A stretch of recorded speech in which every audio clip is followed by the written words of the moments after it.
Welcome to free education. Ram Ram, जय जोहार, जय छत्तीसगढ़। आज की क्लास में लोग पढ़ने वाले हैं आणविक कक्षक सिद्धांत। आणविक कक्षक सिद्धांत को इंग्लिश से बोलते हैं मॉलिक्यूलर ऑर्बिटल थ्योरी। ठीक है, आज का क्लास स्टार्ट करें इससे पहले हम ये देख लेते हैं कि प्रीवियस क्लास में हमने क्या देखा था। ठीक है, तो प्रीवियस क्लास में हमने देखा था कि अष्टक नियम क्या होता है, वैलेंस बाउंड थ्योरी क्या होता है, संकरण क्या होता है, VSEPR क्या होता है। ठीक है, तो सबसे पहले देखते हैं कि अष्टक नियम क्या होता है। तो कोई भी जो एटम होता है वो अपना आउटर मोस्ट शेल में 8 इलेक्ट्रॉन लेना चाहता है। वो 8 इलेक्ट्रॉन्स इसलिए लेना चाहता है ताकि वो अक्रिय गैस विन्यास प्राप्त कर ले, मतलब निष्क्रिय गैस के इलेक्ट्रॉनिक कॉन्फ़िगरेशन प्राप्त कर ले ताकि वो स्टेबल हो जाए। ठीक है, उसके बाद हमने देखा था कि valence bound theory. Valence bound theory में हमने ये देखा था कि जो दो परमाणु होता है, जो दो एटम होता है, वो अपने ऑर्बिटल का ओवरलैपिंग करता है और ओवरलैपिंग करने के बाद एक नए मॉलिक्यूल या फिर अणु का निर्माण करता है। ठीक है, उसके बाद हमने देखा था कि संकरण। संकरण में हमने ये देखा था कि इसमें भी दो परमाणु क्या करते हैं, अपने ऑर्बिटल का ओवरलैपिंग करते हैं, लेकिन इसमें ओवरलैपिंग करने से पहले, जो मॉलिक्यूल बनने से पहले क्या होता है, जो परमाणु होता है वो अपनी ऊर्जा को मिक्स करता है और मिक्स करने के बाद दूसरे परमाणु के ऑर्बिटल के साथ ओवरलैपिंग करके एक नए मॉलिक्यूल का निर्माण करता है, एक नए अणु का निर्माण करता है।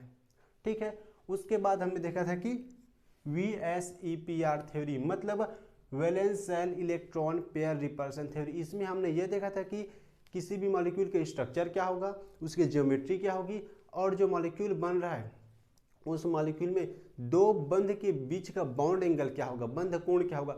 साथ ही साथ हमने ये देखा था कि जो मॉलिक्यूल बना है उस मॉलिक्यूल के स्ट्रक्चर में रिपल्सन होगा या नहीं। ठीक है, अब इन सभी थ्योरी में कुछ न कुछ कमी रही होगी और इस कमी को दूर करने के लिए मार्केट में एक ज़बरदस्त थ्योरी आया और इस थ्योरी को हम बोलते हैं मॉलिक्यूलर ऑर्बिटल थ्योरी, आणविक कक्षक सिद्धांत। ठीक है, तो आज हम लोग आणविक कक्षक सिद्धांत के बारे में डिस्कस करने वाले हैं। ठीक है, तो इनमें क्या कमी रही होगी, देखो। तो सबसे पहले जो सभी थ्योरी है ये किसी भी अणु का चुंबकीय गुण को नहीं बता पा रहा था। किसको नहीं बता पा रहा था, चुंबकीय गुण को। ठीक है, चुंबकीय गुण को बताने में ये सभी थ्योरी फेल हो गया। ठीक है, लेकिन आणविक कक्षक सिद्धांत किसी भी अणु का चुंबकीय गुण को बताता है। ठीक है, अब ये चुंबकीय गुण क्या होता है, देखो। चुंबकीय गुण दो प्रकार के होते हैं। पहला होता है अनुचुंबकीय। क्या होता है, अनुचुंबकीय। ठीक है, ये हो गया अनुचुंबकीय। और दूसरा होता है प्रतिचुंबकीय। ये हो गया प्रतिचुंबकीय। तो देखो, अब अणुचुंबकीय क्या होता है और प्रतिचुंबकीय क्या होता है। देखो, जब कोई भी अणु को हम चुंबकीय क्षेत्र में रखते हैं तो वो चुंबकीय क्षेत्र की ओर आकर्षित होता है, तो उसे बोलते हैं अणुचुंबकीय। ठीक है, चुंबकीय क्षेत्र की ओर क्या हो रहा है, आकर्षित हो रहा है, तो उसे क्या बोलेंगे, अणुचुंबकीय। लेकिन जब किसी अणु को चुंबकीय क्षेत्र में रखने पर चुंबकीय क्षेत्र की विपरीत दिशा में, मतलब प्रतिकर्षित होता है चुंबकीय क्षेत्र से, तो उसे बोलेंगे हम लोग प्रतिचुंबकीय। ठीक है, तो जो मॉलिक्यूलर ऑर्बिटल थ्योरी है वो क्या बताता है, किसी भी मॉलिक्यूल का मैग्नेटिक नेचर को बताता है, चुंबकीय गुण को बताता है, पहला। दूसरा, किसी भी मॉलिक्यूल में दो परमाणु के बीच में कितना बंध है, मतलब बॉन्ड ऑर्डर बताता है। क्या बताता है, बंध कोटि बताता है, बंध कोटि। ठीक है, क्या हो जाएगा, यहाँ पर हो जाएगा बंध कोटि, मतलब दो परमाणु के मिलने से जो अणु बना है उनमें दो परमाणुओं के बीच में कितना बंध है, इसे बताता है। ठीक है, इसके साथ साथ यह एक जबरदस्त चीज बताता है, वो क्या है, ये जो मॉलिक्यूलर ऑर्बिटल थ्योरी, आणविक कक्षक सिद्धांत, ये बताता है कि जो बॉन्ड बना है दो परमाणु के बीच में वो किस प्रकार का बॉन्ड है। किस प्रकार का बॉन्ड है का मतलब क्या है, आपने पहले ये सुना होगा कि दो परमाणु के बीच में या फिर सिंगल बॉन्ड होगा, या फिर डबल बॉन्ड होगा, या फिर ट्रिपल बॉन्ड होगा।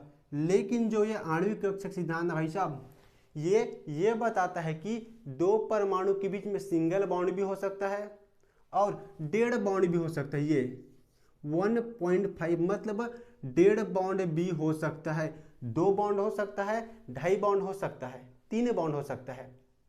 मतलब जो MOT है, मॉलिक्यूलर ऑर्बिटल थ्योरी, ये क्या बोलता है कि 2 परमाणु के बीच में 1.5 बॉन्ड हो सकता है, 2.5 बॉन्ड हो सकता है। ये फ्रैक्शन में बात कर रहा है। ये किस में बात कर रहा है? फ्रैक्शन, मतलब दशमलव में बात करें तो आप सोच सकते हो कि ये थ्योरी कितना इंपॉर्टेंट है। इसके बिना किसी भी मॉलिक्यूल की संरचना या फिर उसके चुंबकीय गुण को बता पाना पॉसिबल नहीं है। ठीक है, ये तो हो गया इसके बहुत ही इंपॉर्टेंट और बेसिक जानकारियाँ। ठीक है, अब हम देखेंगे कि इसमें कुछ कुछ बहुत ही इंपॉर्टेंट और बेसिक लाइंस है, उसको याद रखना है। हमें पूरी चीज़ नहीं पढ़नी है, ठीक है, जो इंपॉर्टेंट है वही याद रखना है। ठीक है, इसके लिए मैं इसे मिटा देता हूँ। देखो, तो हमने वैलेंस बाउंड थ्योरी में क्या देखा था? हमने वैलेंस बाउंड थ्योरी में ये देखा था कि कोई भी परमाणु होता है, ठीक है, परमाणु का इलेक्ट्रॉन्स कहाँ होता है? परमाणुविक कक्षक में होता है। ठीक है, लेकिन आणविक कक्षक सिद्धांत में अणु का इलेक्ट्रॉन्स आणविक कक्षक में होगा। ठीक है, तो इसमें सबसे इंपॉर्टेंट लाइन क्या है? सबसे इंपॉर्टेंट पहला पॉइंट क्या है? परमाणु का इलेक्ट्रॉन परमाणुविक कक्षक में होगा। ठीक है,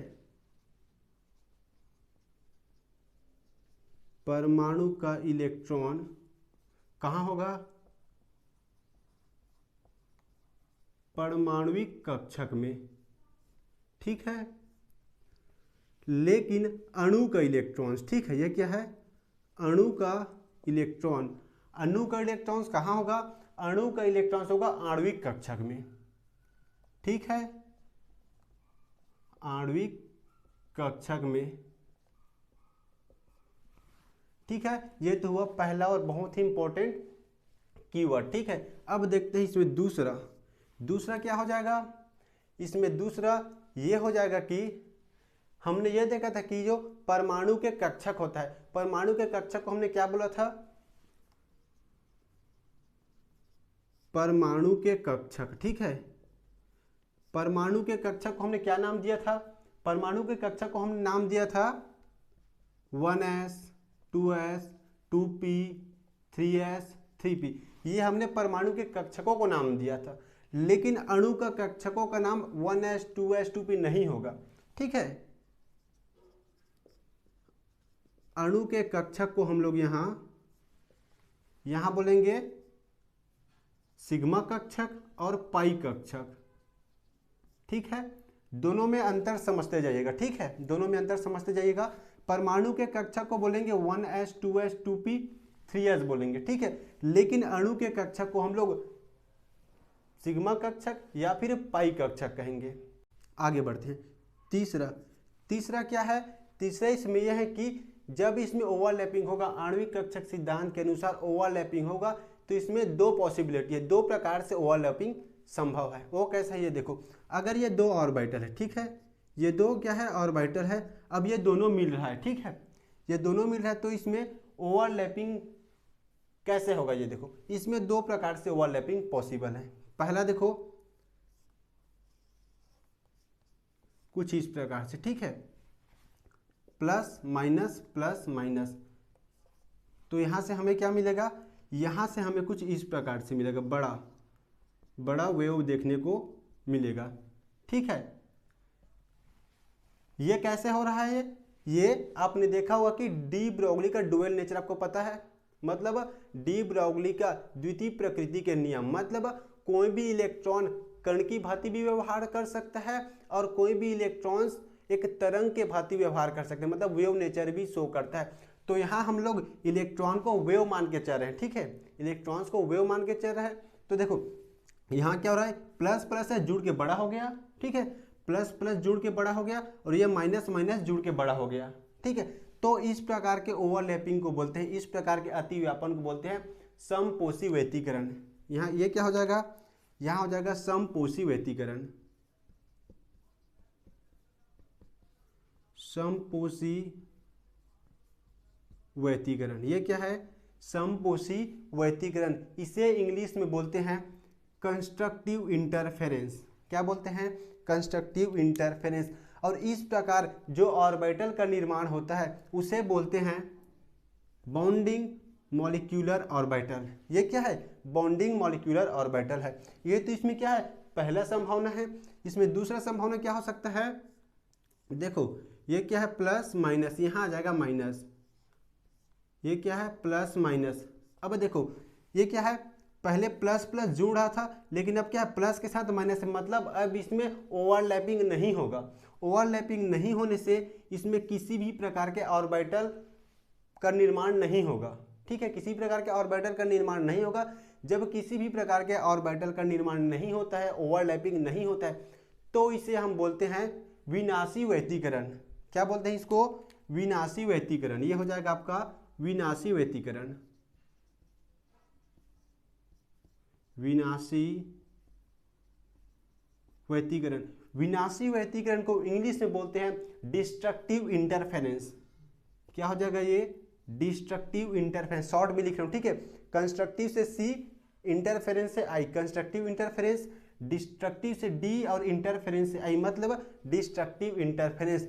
डिस्ट्रक्टिव इंटरफेरेंस के बाद जो ऑर्बिटल मिलता है उसे बोलते हैं anti bonding molecular orbital, ABMO।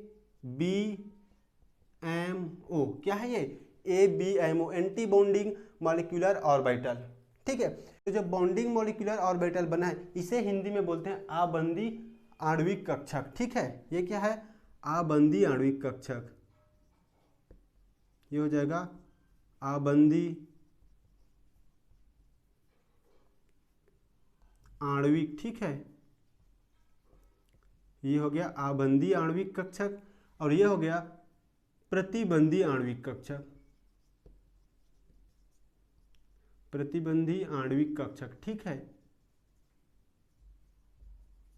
ये तो देखो अगर ओवरलैपिंग के बाद नया ऑर्बिटल बनता है तो उसे बोलते हैं बॉन्डिंग मॉलिक्यूलर ऑर्बिटल, आबंदी आणविक कक्षक। ठीक है, और ओवरलैपिंग के बाद नया ऑर्बिटल का निर्माण नहीं होता है तो उसे बोलते हैं ABMO, प्रतिबंधी आणविक कक्षक। ठीक है, अब देखो जो यहाँ पास ओवरलैपिंग जब होता है तो उसे हम लोग बोलते हैं कंस्ट्रक्टिव इंटरफेरेंस, और ओवरलैपिंग नहीं होता है तो उसे बोलते हैं डिस्ट्रक्टिव इंटरफेरेंस।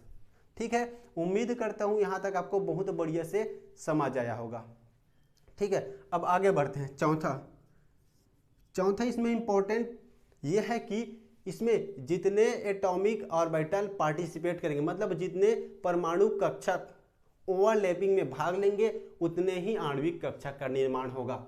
मतलब नंबर ऑफ एटॉमिक ऑर्बिटल। ठीक है, number of atomic orbital is equal to number of molecular orbital. ये क्या है? Number of molecular orbital. देखो यहाँ क्या हो रहा है, यहाँ अगर दो, ये क्या है? ये एटॉमिक ऑर्बिटल है। ठीक है, यहाँ दो एटॉमिक ऑर्बिटल भाग ले रहा है। ठीक है, दो परमाणु कक्षक है तो यहाँ हमें दो आणविक कक्षक मिलेगा, क्योंकि दो परमाणु कक्षक भाग ले रहा है तो दो आणविक कक्षक मिलेगा। ठीक है, ये कुछ इस प्रकार से मिलेगा हमें। ठीक है, देखो एक चीज और देखो, यहाँ क्या हो रहा है? देखो जो हमें दो ऑर्बिटल मिल रहा है, ठीक है, दो ऑर्बिटल मिल रहा है तो इसमें जिस ऑर्बिटल की ऊर्जा कम होगी, मतलब ये क्या है? इन दोनों के बीच की ऊर्जा है, ये दोनों के बीच की ऊर्जा है। तो हमें ये पता है कि दो परमाणु आपस में इसलिए जुड़ते हैं ताकि वो अपनी ऊर्जा को कम कर सके और कम करने के बाद वो स्थायी हो सके। तो यहाँ क्या हो रहा है? दो परमाणु जुड़ है, अपनी ऊर्जा को क्या कर रहा है? यहाँ ज़्यादा था ऊर्जा लेकिन अभी कम हो गया, मतलब ये क्या है? ये है यहाँ पास बन रहा है बॉन्डिंग मॉलिक्यूलर ऑर्बिटल। ये क्या है? ये BMO है, बॉन्डिंग मॉलिक्यूलर ऑर्बिटल। लेकिन यहाँ पास क्या रहा है? ऊर्जा बढ़ जा रहा है। जब ऑर्बिटल की ऊर्जा बढ़ जाती है तो उसे बोलते हैं एंटी बॉन्डिंग मॉलिक्यूलर ऑर्बिटल। ठीक है, क्या है ये? ABMO। मतलब अगर जिस ऑर्बिटल की ऊर्जा कम हो उसे बोलेंगे बॉन्डिंग मॉलिक्यूलर ऑर्बिटल, और जिस ऑर्बिटल की ऊर्जा ज़्यादा होगी उसे बोलेंगे एंटी बॉन्डिंग मॉलिक्यूलर ऑर्बिटल। ठीक है, अब देखो जो दो ऑर्बिटल जिसमें पार्टिसिपेट किए हैं, दो परमाणु कक्षक भाग लिए, ये किस प्रकार की होनी चाहिए? तो ये जो परमाणु कक्षक है उनकी आकृति लगभग सेम होनी चाहिए और ऊर्जा भी लगभग सेम होनी चाहिए। ऐसा नहीं कि एक परमाणु कक्षक बहुत बड़ा है दूसरा परमाणु कक्षक बहुत छोटा है, या फिर एक परमाणु कक्षक की ऊर्जा बहुत कम है दूसरे परमाणु कक्षक की ऊर्जा बहुत ज़्यादा है। ऐसा नहीं होना चाहिए। दोनों परमाणु कक्षक की ऊर्जा और आकृति लगभग सेम होनी चाहिए। ठीक है, आगे बढ़ते हैं। अब हम लोग ये देखेंगे कि इसमें सिग्मा और पाई ऑर्बिटल का निर्माण कैसे होता है। हमें ये तो पता है कि 1s 2s 2p ये ऑर्बिटल कैसे बनता है ना, वैलेंस बाउंड थ्योरी में हमने देखा था। लेकिन अब यहाँ हम ये देखेंगे कि सिग्मा ऑर्बिटल और पाई ऑर्बिटल का निर्माण कैसे होता है। ठीक है, ये बहुत इंपॉर्टेंट है, इसके बिना हम लोग कुछ नहीं कर पाएंगे। ठीक है, सिग्मा और पाई कक्षक का निर्माण। ठीक है, पाई कक्षक का निर्माण। सबसे पहले देखते हैं कि सिग्मा कक्षक का निर्माण कैसे होता है। ठीक है, सिग्मा कक्षक, तो इसके लिए हम क्या देखेंगे, इसके लिए हम लोग बहुत छोटा और सरल एग्जांपल लेते हैं। ठीक है, क्या होता है यहाँ पर दो, ये क्या, एक हाइड्रोजन परमाणु है, ये दूसरा हाइड्रोजन परमाणु। ठीक है, हमें यह पता है कि दोनों हाइड्रोजन परमाणु के पास एक एक इलेक्ट्रॉन्स होता है। ठीक है, ये दोनों जुड़ जाएगा। और हमें यह भी पता है कि दो परमाणु के मिलने से, दो परमाणु कक्षक के मिलने से दो आणविक कक्षक बनता है। ठीक है, तो ये कुछ इस प्रकार से बनेगा, एक आणविक कक्षक ऊपर बनेगा, दूसरा आणविक कक्षक नीचे बनेगा। जो आणविक कक्षक नीचे बनता है उसकी ऊर्जा कम होती है, और जिसकी ऊर्जा कम होती है उसे हम लोग क्या बोलते हैं, उसे बोलते हैं बॉन्डिंग मॉलिक्यूलर ऑर्बिटल, मतलब आबंधी आणविक कक्षक। और जिस ऑर्बिटल की ऊर्जा ज़्यादा होती है उसे बोलते हैं एंटी बॉन्डिंग मॉलिक्यूलर। ठीक है, एंटी बॉन्डिंग मॉलिक्यूलर ऑर्बिटल मतलब प्रतिबंधी आणविक कक्षक।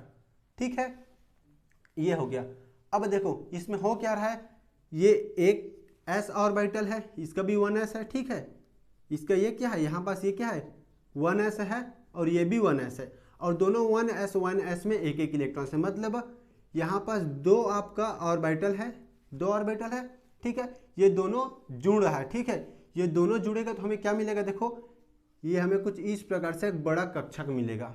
ठीक है, और इन दोनों कक्षक की ऊर्जा और इलेक्ट्रॉन इस कक्षक में है। ठीक है, तो ये क्या है, ये है हमारा सिग्मा 1s कक्षक,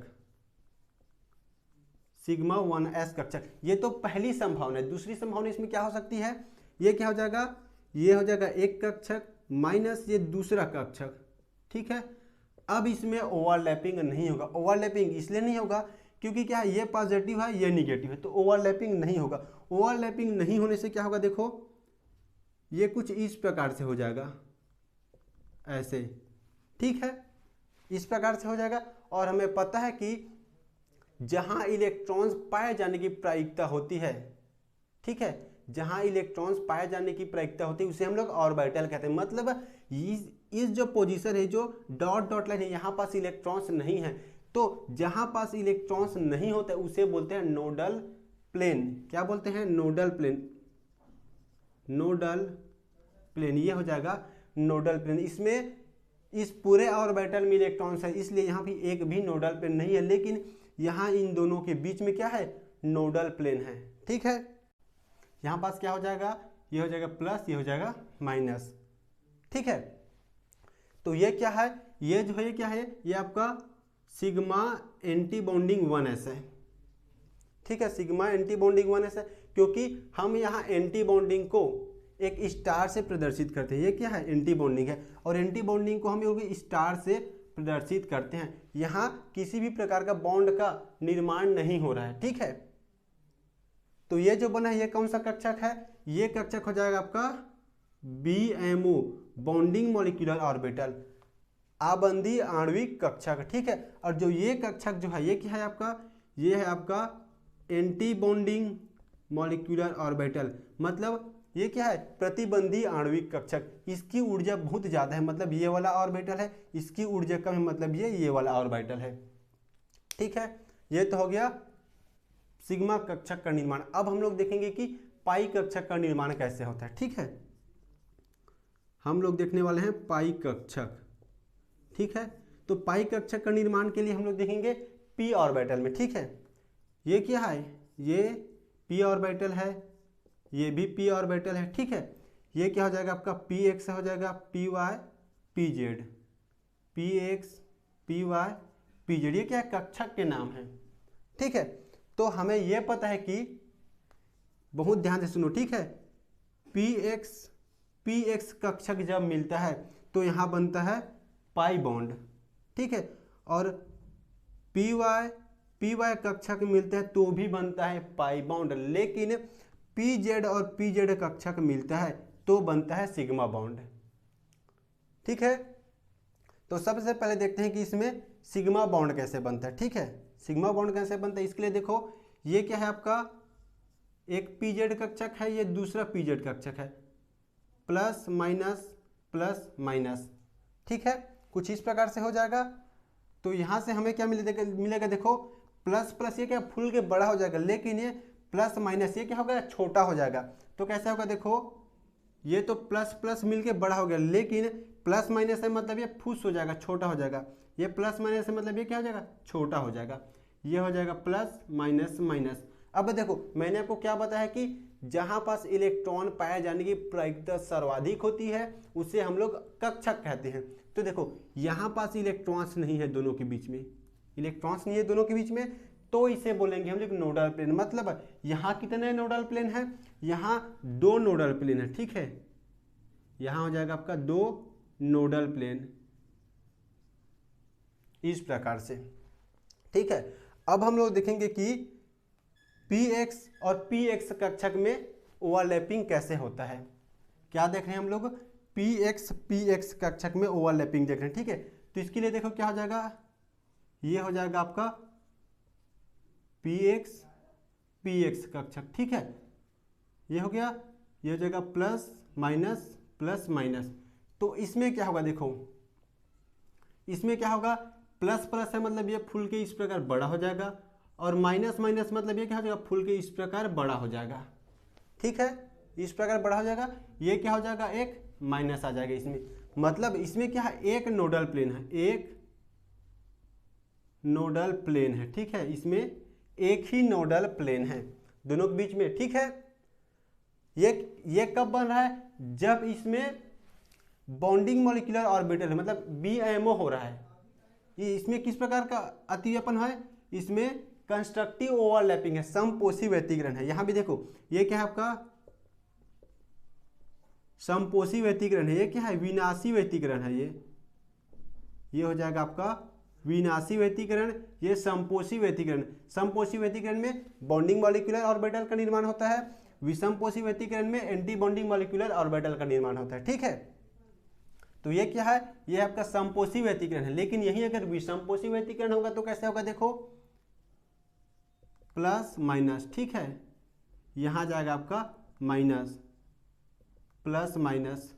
तो हमें क्या मिलेगा देखो, ये भी Px है। ठीक है भाई, ये भी दोनों Px ऑर्बिटल है, लेकिन यहां पास क्या हो रहा है, विषमपोषी व्यतिकरण हो रहा है, डिस्ट्रक्टिव इंटरफेरेंस हो रहा है। ठीक है, डिस्ट्रक्टिव इंटरफेरेंस हो रहा है।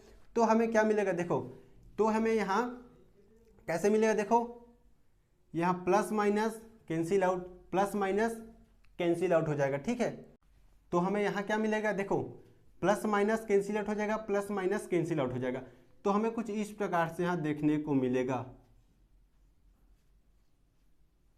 ये यहाँ क्या हो जाएगा, प्लस प्लस माइनस। मतलब यहाँ कितने नोडल प्लेन है देखो, यहाँ आपके 2 नोडल प्लेन हैं। कितने हैं, 2 नोडल प्लेन। ठीक है, यहाँ जाएगा आपके 2 नोडल प्लेन। तो ये वाला जो ऑर्बिटल है इसे हम लोग क्या बोलेंगे, इस ऑर्बिटल का क्या नाम होगा, तो इस ऑर्बिटल का नाम हो जाएगा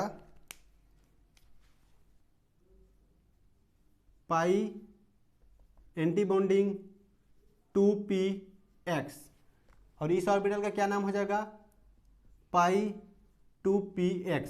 इसमें एंटी बॉन्डिंग नहीं लगा है क्योंकि ये क्या है, बॉन्डिंग ऑर्बिटल है और ये एंटी बॉन्डिंग ऑर्बिटल है। ठीक है, तो इस प्रकार से पाई कक्षक का निर्माण होता है और सिग्मा कक्षक का निर्माण होता है। ठीक है, आगे बढ़ते हैं। अब हम लोग ये देखेंगे कि जो सिग्मा कक्षक और पाई कक्षक होता है उसमें इलेक्ट्रॉन्स को फिल कैसे करते हैं।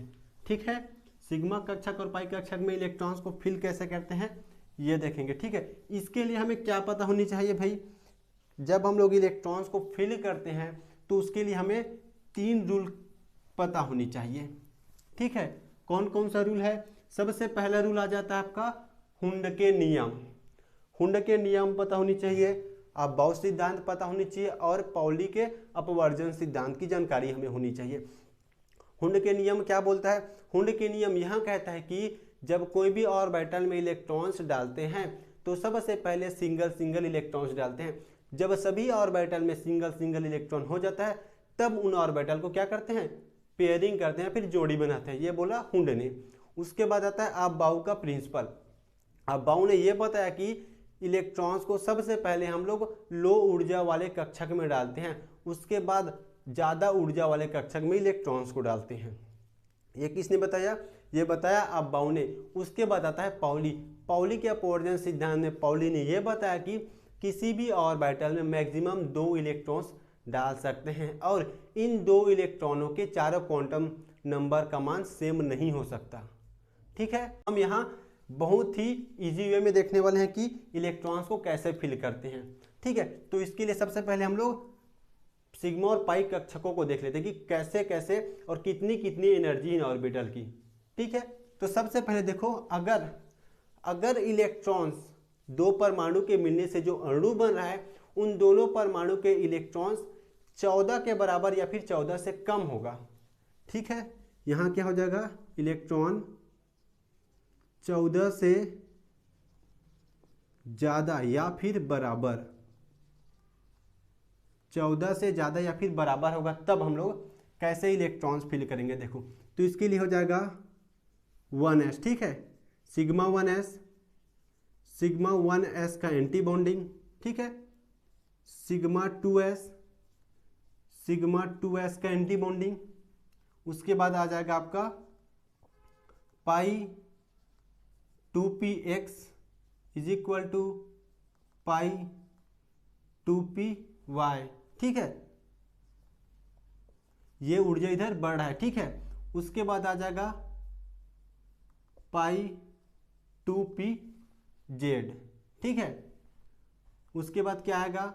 उसके बाद आएगा pi 2px anti bonding is equal to pi 2py anti bonding. ठीक है, कुछ इस प्रकार से आ जाएगा। उसके बाद क्या आ जाएगा? पाई 2pz एंटी बॉन्डिंग। ठीक है, ये कब है? ये तब है जब 2 परमाणु के मिलने से जो अणु बन रहा है उस अणु में इलेक्ट्रॉन्स 14 के बराबर या फिर 14 से कम है तब। ठीक है, सॉरी, यहाँ पास आ जाएगा कम आ जाएगा। ठीक है, यहाँ आ जाएगा कम आ जाएगा, 14 से कम।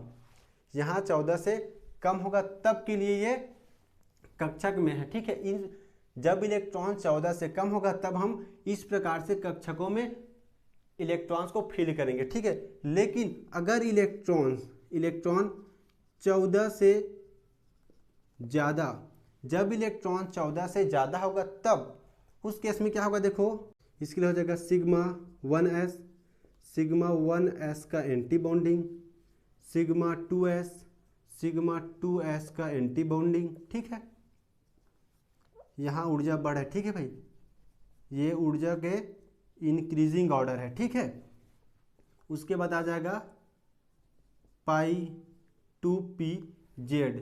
ठीक है, उसके बाद आ जाएगा pi 2px is equal to pi 2py। ठीक है, उसके बाद आ जाएगा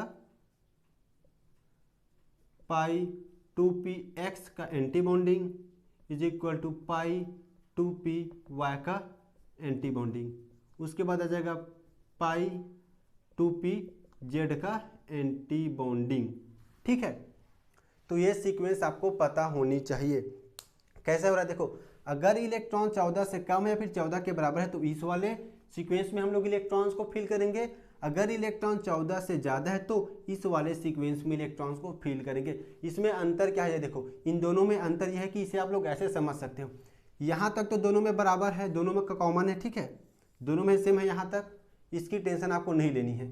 ये भी सेम है, ये भी सेम है। ठीक है, इसकी टेंशन आपको नहीं लेनी है। ठीक है, आपको यहाँ देखना है, यहाँ कैसे हो रहा है? देखो, 2 फिर 1 फिर 2 फिर 1, 21 21। ठीक है, ये देखो 2 है फिर 1 फिर 2 फिर 1, लेकिन यहाँ क्या हो रहा है देखो 1 2 2 1, इसे आप लोग को याद रखना है। 2 1 2 1 इसके लिए, 1 2 2 1 इसके लिए। ठीक है, उम्मीद करता हूँ ये आपको बहुत बढ़िया से समझ आया होगा। नेक्स्ट क्लास में हम लोग ये देखेंगे कि किसी भी दो परमाणु के मिलने से अणु बनता है, उस अणु में आणविक कक्षक का निर्माण कैसे होता है और उसमें इलेक्ट्रॉन्स को फिल कैसे करते हैं। साथ साथ हम लोग ये भी देखेंगे कि बंध कोटि क्या होता है, मतलब दो परमाणु के बीच के जो बंध है उससे हम लोग किस प्रकार से निकाल सकते हैं। ठीक है, तो अच्छे से पढ़ते रहिए। Happy learning. मिलते हैं नेक्स्ट वीडियो लेक्चर में।